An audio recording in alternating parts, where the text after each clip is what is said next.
and don't wait for those things to come into law and for the detail to be fleshed out for you. They give you such a good indicator of the direction of travel that you can be shifting your business into that space really early in time, bringing in the right people to design those projects that change your practices and get you compliant as fast as possible. Hi, Lisa. It's fantastic that you'll be chairing the NHS Housing Governance Conference in June. So what do you think are the most pressing challenges confronting housing governance professionals today? Thanks, Cara. I'm very excited about the Housing Governance Conference. It's always a favourite in my calendar every year. Pressing challenges, gosh, I think there are so many, aren't there? But for me, it's not unique to governance and it's not unique to the social housing sector, but pace of change is the thing that's sort of keeping me awake at night at the moment, I suppose. And the thought about how we keep up with that pace of change, how we as governance professionals support our boards and our execs and our colleagues to keep up with that change. Just thinking of an example, consumer inspections bedded in quite well now. I think we all kind of know what we're expected to be doing there, and we're going through the inspection processes and more people getting their C gradings. But we have to keep pace with the change that's happening around us. And as more of those C gradings come through, we're learning more and more about what good looks like. And we need to keep raising the bar for our customers in that respect, I think, as we go forward. That bar needs to keep moving ever upwards, and it is doing that. And we can't stand still and expect that a C1 that we were given 2 years ago would be a C1 in another 2 years' time. We need to keep pushing that boundary. If we think about things like Awab's Law Phase 2 coming in, STAIRS coming in, Competence and Conduct Standard coming in, those are just some of the key pieces of legislation that are going to hit us this year. And we need to be preparing and ready for that and making sure that our boards are in the right place to sort of deal with those challenges. And I think as a business, horizon scanning for regulation is really, really important, making some sensible assumptions about what that regulation is likely to be driving us towards and kind of starting moving in that direction before the detail is known. Don't wait for the detail. We know what the sort of driver for some of these things are. We can make some safe assumptions and we can get a head start on that regulation coming in, because some of these things can be quite complex for our businesses.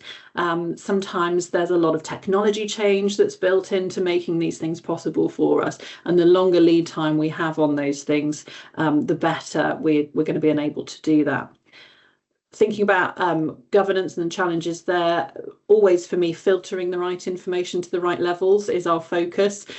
More and more coming at us, and boards, especially large organisations, working for BFL now, large organisation working across the country, boards cannot see and do everything that is on their agenda. So it's really important that they are using executive structures and non-executive committees for their specialisms, for some of that heavy lifting for the board to give the right kind of focus to some of these key items.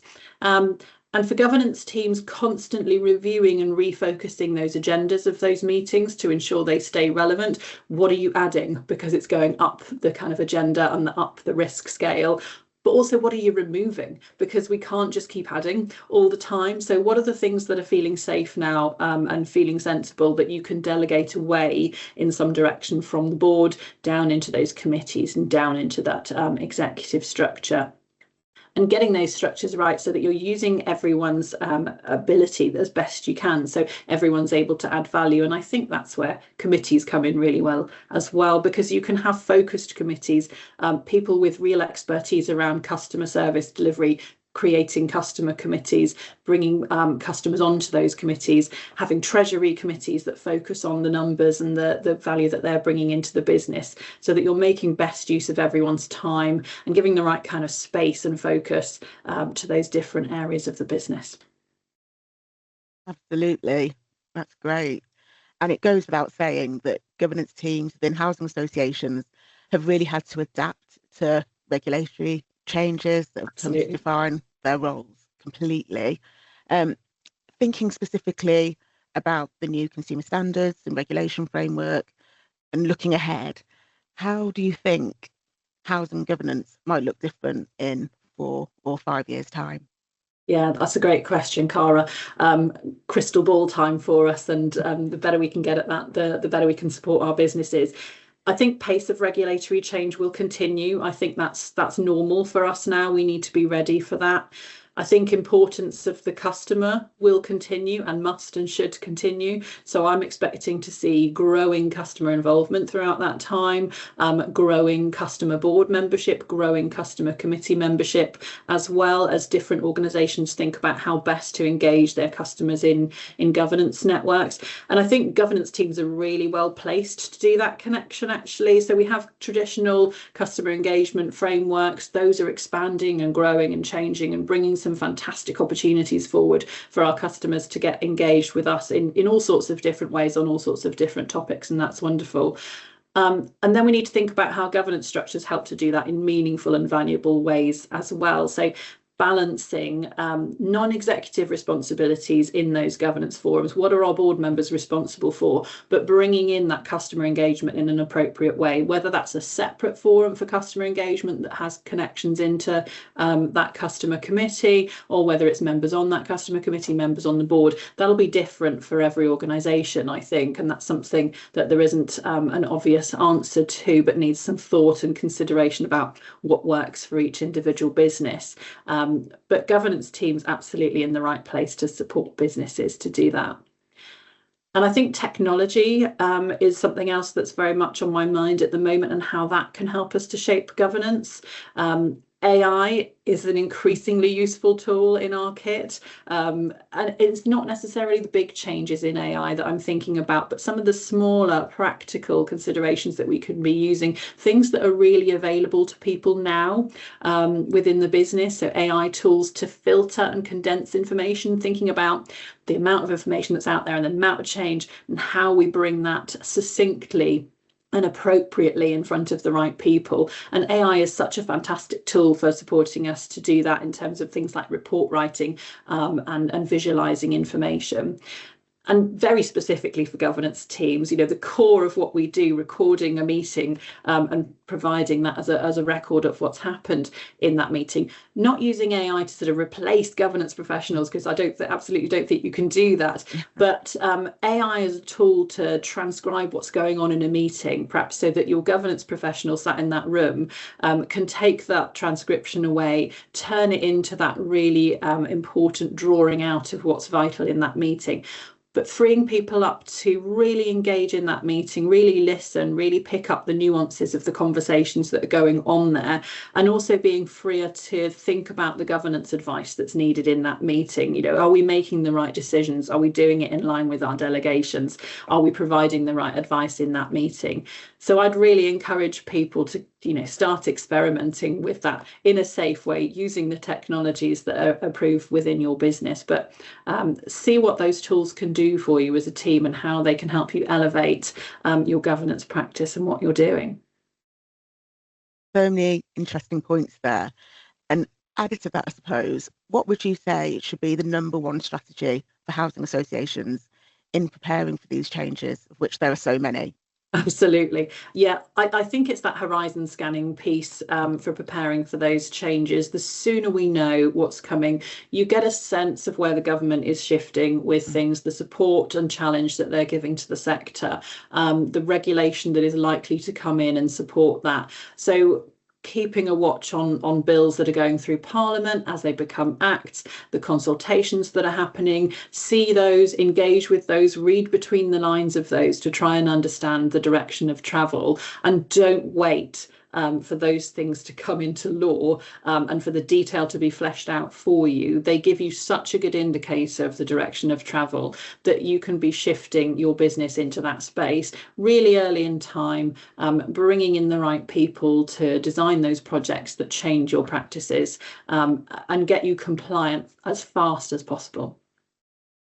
Brilliant. And there's so much as well, I have to say, that the National Housing Federation that we support members on, so completely concur with that message. So as you described, there have been numerous changes across the sector, new laws, government announcements, etc. So there's a lot to learn for everyone in governance, particularly those who are early in their careers, who have just moved to the sector. So what would your advice be to someone trying to build a housing governance career right now at this moment in time? I really love housing governance as a career. It's really important to me, and I'm a big fan, a big advocate for bringing people into this as a career. I love lifelong learning. I genuinely believe every day is a school day. I don't think there's a single day goes by where I haven't learned something new, and I think that's a fantastic place to be. And I think it's a great time to think about if you're working in governance, thinking about your governance career at a time when the sector is thinking about things like the competence and conduct standard. That's a key consideration for our frontline housing colleagues at the moment, but we should use it as a great trigger for everyone across the organisation to think about how competent we feel in our roles and what our conduct is saying about us and how that is supporting us and our businesses. So it's a great time to think about it. And I think it needs a different focus depending on where you are in your early career or whether you're joining the sector. I think at that entry stage, it's not about having any technical skill at that point in time. I think entry into governance can be very, very focused on behaviours and transferable and soft skills. How are you at influencing and diplomacy? What are your organisational skills like? How do you distill information for other people? And you can learn so much on the job from the people around you when you get started. And I think a lot of people fall into governance as a career to start with and realise what a great career it is for them in the future. I've got a lot of team members who come from outside of governance. They didn't decide when they left school that governance was what they wanted to do, and they perhaps didn't decide when they left school that housing was what they wanted to do, but they found that pathway as they've started on their career. And I've got some great former housing professionals in my team, and they've moved from that frontline service delivery into governance. They bring such a great skill set with them when they do that I absolutely wouldn't see that for anybody as a barrier to coming into the team. I'm really looking for the right people rather than the right technical skill when we're doing that. And then when I think people move into that sort of early to mid career, that's when I'd say go and get that technical expertise really sharpened up. So you've learned lots on the job. How do you build on that? Go and get the technical qualifications and training that you need. And there's tons of options out there now for that, from day courses on specific topics to short courses that will give you a flavour of all things governance. There's apprenticeship out there now for governance officers, which is fantastic. I've had a colleague go through that apprenticeship, really has improved their skill set, their confidence, all the way up to level 7 master's level qualified program if you want to become chartered, and there's different mechanisms even to do that. So there's distance learning, there's university courses that will take you on that journey. So that's the point in time at which I would suggest doing that. And beyond that, again, I would say there's real value in seeing things from the other side. So go and become a non-exec, go and become a charity trustee, see governance from the other side of the table, because that is such a fantastic opportunity to really reflect on what you are giving your board and your executive team because of what you're seeing in your role as a non-exec. So not only are you giving that organisation your expertise and your skill set to value them, but you will get so much back from that opportunity that I think that's fab. And then finally, I'm a big fan of coaching and mentoring. So throughout all of those kind of stages of your career, thinking about having a coach or a mentor. And I think people in the governance professional are really generous with their time. So reach out to somebody who inspires you, someone that you've come across, maybe someone that's on that rung above you on the career ladder, maybe someone from a peer organisation rather than within your own, because sometimes governance teams can be quite small and maybe you need a slight outside perspective on how things. Talk to them about your career, talk to them about your role, and they will really, a good coach or mentor really help shape your career development and add value to that. Fantastic. So much to take away there, a bit of use to those starting their careers in governance. Finally, as chair for this brilliant upcoming conference, what topics are you most looking forward to at Housing Governance in June? Oh, I'm honoured to be chairing it. I really am. Favourite topics is a bit like choosing a favourite child. I think this is dangerous. And it's really hard because we've got such a great agenda ahead of us. So some really great plenaries and a really broad range of breakout sessions. We're covering regulation, innovation, partnerships, politics, assurance, culture. There is something there for everybody. I think there's three I'll call out if I can pick three. So Kate Dodsworth is joining us from the RSH to speak about the evolution of governance and consumer regulation, something that, I've talked about with you today that's dear to my heart. And I think Kate's a fantastic speaker and such a sector expert, and no nonsense in terms of her drive for the right service for the customer. So it's really important that we are hearing directly from the regulator in that space, and I'll be very interested to hear what she has to say about where regulation is going, what they're seeing, what themes are coming through for them. I think there'll be a huge amount we can take away from that session. Another one that sticks in my mind is there's an afternoon session about cyber threat with some really great speakers, some people that I've seen and heard speak before. I know that is going to be so eye-opening and so thought-provoking, and cyber threat is up there right at the top of people's risk agendas. Really important that our boards are thinking about it, and it can feel like quite a remote area for people. It's not necessarily something that people feel very comfortable they understand. So making that accessible and helping our boards think about cyber threat and practical solutions to cyber threat is really important for us as governance teams. So I'm really looking forward to that session. And then perhaps you won't be surprised to hear, given my my passion for career development and the career in housing and the career in governance, we've got an early doors session. So I'm encouraging everyone to get out of bed really early or to travel the night before if you possibly can. Get to that early doors session, which is all about soft skills and developing your career, because that's the piece of time in the day that really is all about you as an individual and you in your career. And come and have that conversation with us, and just give yourself that little bit of time in the morning to really focus on what you want to get out of your governance career going forward. So that's my top three. Wonderful. Lots on the agenda to interest everyone. So thanks Absolutely. for sharing your top picks. Thank you so much for taking the time to catch up, Lisa. Brilliant You're talking welcome. with you. And just to say, for anyone interested in attending the conference who hasn't booked already, there's still time to book your place. The conference takes place on June 18th in London, and we look forward to seeing you there. Thanks, Cara.